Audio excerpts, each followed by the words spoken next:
औज़ुबिल्लाहिमिनश्शैतानिर्रजीम बिस्मिल्लाहिर्रहमानिर्रहीम। अस्सलाम वालेकुम दोस्तों। आर्मी पब्लिक स्कूल अज खुद नोटिस केस में सुप्रीम कोर्ट ने prime minister of Pakistan Imran Khan को तलब कर लिया और 2 घंटे के नोटिस पर इमरान खान जो हैं वो सुप्रीम कोर्ट ऑफ पाकिस्तान के सामने पेश हुए।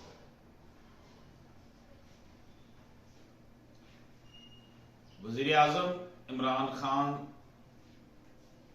जो है वो बिल्कुल जब वो आता अदालतों से पर पहुंचे तो आता अदालत में इंतहाई सिक्योरिटी थी।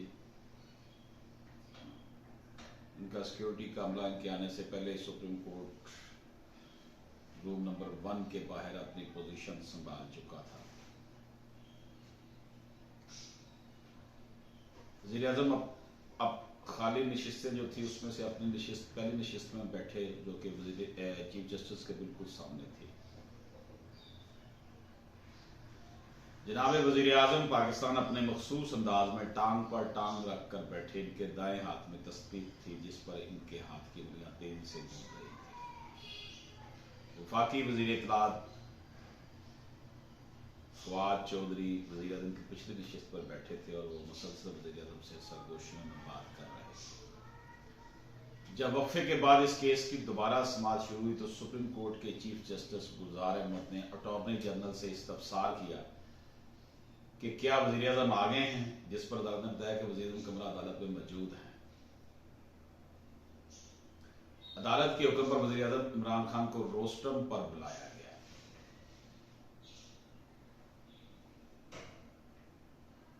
और उनसे पूछा गया कि उन्होंने आर्मी पब्लिक स्कूल के वाक़े से मुतल्लिक़ कमीशन की रिपोर्ट पर क्या किया। इस पर वज़ीर आज़म ने कहा कि अटॉर्नी जनरल ने तो इन्हें बताया था कि इस रिपोर्ट में सिर्फ इखलाकी जिम्मेदारी का तयन करने की बात की गई है। इसके बाद अटॉर्नी जनरल ने बोलने की कोशिश की तो अदालत ने अटॉर्नी जनरल को मुखातब करते हुए कहा कि पहले वज़ीर आज़म को बात करने दे, आपको बाद में सुनेंगे। जब अदालत ने वज़ीर आज़म से इस्तफसार किया कि क्या जिम्मेदारों के खिलाफ कोई कार्रवाई की गई, इस पर सानिया में हलाक होने वाले बच्चों के गुस्सा ने इस वक्त के आर्मी चीफ और DGISI के खिलाफ मुकदमा दर्ज करने की सदा की थी। क्या इस बारे में कुछ हुआ? इस पर वज़ीर आज़म ने पहले तो ये जवाब दिया कि इस वक्त तो इनकी मरकज़ में हुकूमत ही नहीं थी और फिर ये मामला अदालत पर डालते हुए कहा कि हमारे लिए कोई मुकद्दस गाय नहीं है, अगर अदालत इस बारे में हुक्म दे तो इस पर अमल दरामद होगा। इसके साथ ही वज़ीर आज़म ने अदालत को ये भी कहा कि अदालत इन जिम्मेदारों के तयन के लिए भी अहकाम जारी करे जिन्होंने अफगान वार में अमेरिका का साथ दिया और जिसके असरात दहशत गर्दी की सूरत में मुल्क पर पड़े और 80,000 पाकिस्तानी को जानों से हाथ धोना पड़ा। इस पर बेंच में मौजूद 3 जजेस में से किसी ने भी इस पर रद्द अमल नहीं दिया।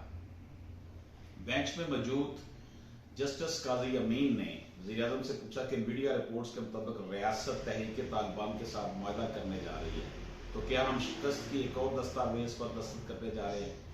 जिस पर वज़ीर आज़म कुछ देर खामोश रहे और इस दौरान जस्टिस काजी अमीन ने यह सवाल भी उठाया कि तहरीक लब्बैक पाकिस्तान के साथ आपकी हुकूमत ने मुआहदा किया है, जबकि एहतजाज के दौरान 9 पुलिस एहलकारों को शहीद किया गया, तो क्या इनकी जानें हमारी जानों से कम कीमती थी? वज़ीर आज़म ने अदालत की तरफ से पूछे कि इन सवालों का बराह रास्त तो जवाब नहीं दिया, अलबत्ता उन्होंने अफगानिस्तान की जंग का जिक्र शुरू कर दिया और फिर इसके साथ उन्होंने 9/11 के वाक़े का भी जिक्र किया जिस पर बेंच के अरकान एक दूसरे की तरफ देखते रहे। समाअत के दौरान जब चीफ जस्टिस गुलजार अहमद ने वज़ीर आज़म से कहा कि इन्हें आर्मी पब्लिक स्कूल के वाक़या में हलाक होने वाले बच्चों के गुस्सा से मिलना चाहिए और उनके लिए कुछ करना चाहिए, तो इमरान खान ने अदालत को जवाब दिया कि इनके अख्तियार में जो कुछ था वो उन्होंने कर दिया है और इस वाक़े में हलाक होने वाले बच्चों के गुस्सा को मुआवजा अदा कर दिया गया है। वज़ीर आज़म का ये जवाब सुनकर चीफ जस्टिस ने वज़ीर आज़म को मुखातब करते हुए कहा कि इनके ये अल्फाज मुतासरा ख़ानदानों के ज़ख्मों पर नमक पाशी के मुतरादिफ है। बेंच में मौजूद जस्टिस इजाज़ुल हसन ने इमरान खान को मुखातब करते हुए कहा कि वो भी एक बाप है और इन्हें एक बाप की तरह ही इस मामले को देखना चाहिए।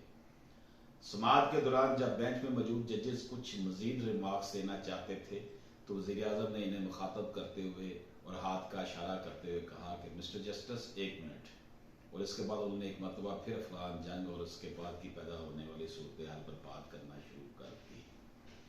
वज़ीर-ए-आज़म का बयान मुकम्मल होने के बाद अदालत ने इस अज खुद नोटिस से मुतल्लक बुध के रोज होने वाली कार्रवाई का ऑर्डर लिखाना शुरू कर दिया और इस पर कार्रवाई 4 हफ्तों तक के लिए मुलतवी कर दी। वज़ीर-ए-आज़म जब कमरा अदालत से बाहर निकल रहे थे तो कमरा अदालत में मौजूद मुतासरा खानदानों के कुछ अफराद ने हुकूमत के खिलाफ नारे लगाने शुरू कर दिए। यहाँ ये अमल काबिल जिक्र है कि वज़ीर-ए-आज़म को सुप्रीम कोर्ट में इस गेट से लाया गया जहां सुप्रीम कोर्ट के जजेस को लाया और ले जाया जाता है।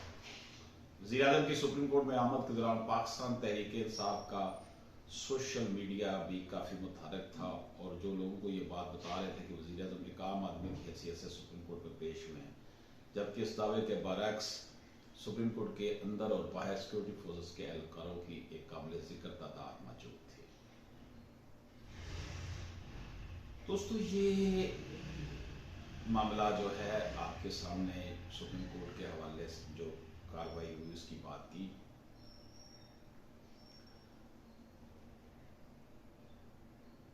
पाकिस्तान की सुप्रीम कोर्ट ने हुकूमत को आर्मी पब्लिक स्कूल पर हमले के बारे में तहकीकाती कमीशन की रिपोर्ट पर अमल दरामद और जिम्मेदारान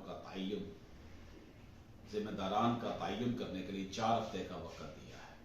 अदालत ने वाज़ेह किया है कि 4 हफ्ते बाद सुप्रीम कोर्ट में जमा करवाई जाने वाली हुकूमती रिपोर्ट पर वज़ीर-ए-आज़म के दस्तखत मौजूद होने चाहिए। सुप्रीम कोर्ट में आर्मी पब्लिक स्कूल पर आज खुद नोटिस की समाअत चीफ जस्टिस गुलजार अहमद ने की सरबराही में कायम 3 रुकनी बेंच कर रहा है और अदालत ने बुध को इस सिलसिले में वज़ीर-ए-आज़म इमरान खान को भी ज़ाती हैसियत पर तलब किया। वज़ीर-ए-आज़म इमरान खान ने अदालत में पेश होकर कहा कि कोई भी मुकद्दस गाय नहीं और अदालती हुक्म पर किसी भी फर्द के खिलाफ कार्रवाई होगी। 16 दिसंबर 2014 को होने वाले इस हमले में 144 बच्चों समेत 150 से ज्यादा अफराद हलाक हुए थे। इस हमले की जिम्मेदारी तहरीक-ए-तालिबान पाकिस्तान ने कबूल की थी। आर्मी पब्लिक स्कूल पर होने वाले शिद्दत पसंदों के हमलों के बारे में हकायक मालूम करने के लिए तश्कील पाने वाली अदालती कमीशन ने अपनी रिपोर्ट में इस वाक़े को सिक्योरिटी की नाकामी करार दिया था। कहा था कि इस वाक़े ने मुल्क के सिक्योरिटी निज़ाम पर सवालिया निशान लगा दिया। बुध को समाअत के दौरान अदालत ने वज़ीर-ए-आज़म से इस्तफसार किया कि क्या आपने कमीशन की रिपोर्ट पर क्या कार्रवाई की। इस्तफसार किया कि आपने कमीशन की रिपोर्ट पर क्या कार्रवाई की, जिस पर वज़ीर-ए-आज़म ने जवाब दिया कि इस वक्त हमारी हुकूमत ही नहीं थी, हमारी सूबाई हुकूमत थी जो सिर्फ लोहाकिन को मुआवजा दे सकते थे, जो कि खैबर पख्तूनख्वा की हुकूमत ने दिया। इस पर अदालत ने फिर कहा कि आप लोहाकिन के जख्मों पर नमकपाशी कर रहे हैं। दोस्तों, ये अचानक अगर ये सानेहा APS के मामलात को उठा लिया गया है तो इसके पीछे क्या बैकग्राउंड हो सकती है। हर कोई अपने अपने अंदाज में बात कर रहा है, तब से कर रहा है। इस केस की जब समाअत हुई तो चीफ जस्टिस ने अटॉर्नी जनरल खालिद जवेद खान से इस्तफसार किया कि उन्होंने वज़ीर-ए-आज़म को सुप्रीम कोर्ट की गुज़श्ता समाअतों के दौरान दी गई हदायत से आगाह किया था, जिसका जवाब अटॉर्नी जनरल ने नफी में दिया। कहा कि वो अभी इस ज़िम्मन में वज़ीर-ए-आज़म से हिदायत लेकर अदालत को आगाह करेंगे। वाज़ेह है कि गुज़श्ता समाअत के दौरान इस साने में हलाक होने वाले बच्चों के वालिदैन ने 2014 में पाकिस्तान के आर्मी चीफ जनरल रईस शरीफ, DGISI लेफ्टिनेंट जनरल ज़हीरुल इस्लाम के अलावा इस वक्त वफाकी वज़ीर दाखिला चौधरी निसार अली खान, कोर कमांडर पेशावर हदायतुर रहमान और सूबा खैबर पख्तूनख्वा के वज़ीर परवेज़ खट्टक के खिलाफ इस केस का मुकदमा दर्ज करने की समाअत की थी। समाअत के दौरान अदालत ने अटॉर्नी जनरल से इस्तफसार किया कि इन बच्चों के मुर्सा की सतह के बारे में वज़ीर-ए-आज़म को आगाह किया गया, जिस पर अटॉर्नी जनरल का कहना था कि इस ज़िम्मे में अभी वज़ीर-ए-आज़म से बात नहीं हुई। उन्होंने कहा कि इस वाक़े से मुतल्लिक़ जो भी रिपोर्ट सामने आई इसमें इन अफराद का कोई किरदार नहीं है और ना ही इनके बारे में कुछ कहा गया है। अटॉर्नी जनरल का कहना था कि हम अपनी तमाम गलतियां तस्लीम करते हैं, लेकिन आला हुकाम के खिलाफ FIR दर्ज नहीं हो सकती। चीफ जस्टिस ने मार्क्स देते हुए कहा कि इस साने में चौकीदार और सिपाहियों के खिलाफ कार्रवाई की गई, जबकि असल में कार्रवाई ऊपर से शुरू होनी चाहिए थी।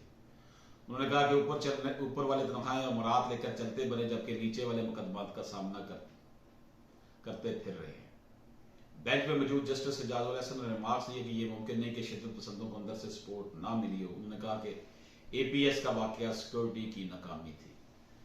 बेंच में मौजूद जस्टिस काजी अमीन ने कलअदम तहरीक तालिबान का नाम लिए बगैर कहा कि इतलात यह है कि रियासत किसी गिरोह के साथ मुज़ाकरात कर रही है। उन्होंने सवाल उठाया कि क्या असल मुल्ज़मान तक पहुंचना, इन्हें पकड़ना रियासत का काम नहीं है।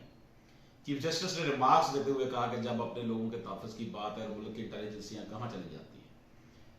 इस साथ खुद नोटिस की समाअत के दौरान अभी वक्फा हुआ और फिर उसके बाद मुकामी मीडिया रिपोर्ट्स के मुताबिक अटॉर्नी जनरल अदालती हुक्मनामा लेकर वज़ीर आज़म के घर गए और सुप्रीम कोर्ट के कुछ फासले पर वज़ीर आज़म का घर था और वहाँ से फिर बाद में वज़ीर आज़म साहब खुद अदालत में पेश हुए। पाकिस्तान में ये जो सानिया हुआ था, ये बहुत अफसोसनाक वाक़या था और इसको अचानक इतने हाई लेवल पर दोबारा शुरू किया जाना एक सवाल है कि सुप्रीम कोर्ट ने इस हवाले से जो है एकदम बहुत स्पीड पकड़ गई है। देखिए इसके कोई सियासी मुज़म्मरात क्या हो सकते हैं और इमरान हुकूमत के लिए इसके क्या मुज़म्मरात है।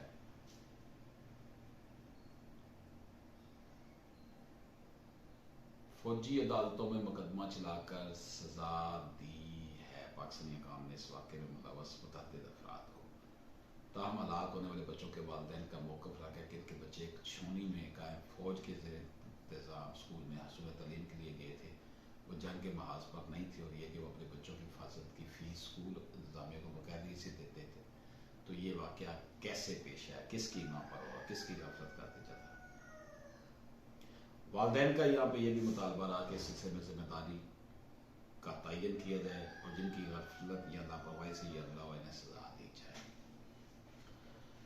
बहुत अफसोसनाक वाक़या था। जय हर आंख पुरनम थी और अब भी जब ये वाक़या याद आता है तो रोंगटे खड़े हो जाते हैं। अल्लाह पाक पाकिस्तान पर रहम करे। इसके साथ ही अशरफ आसमी एडवोकेट को इजाज़त दीजिए। अल्लाह हाफ़िज़।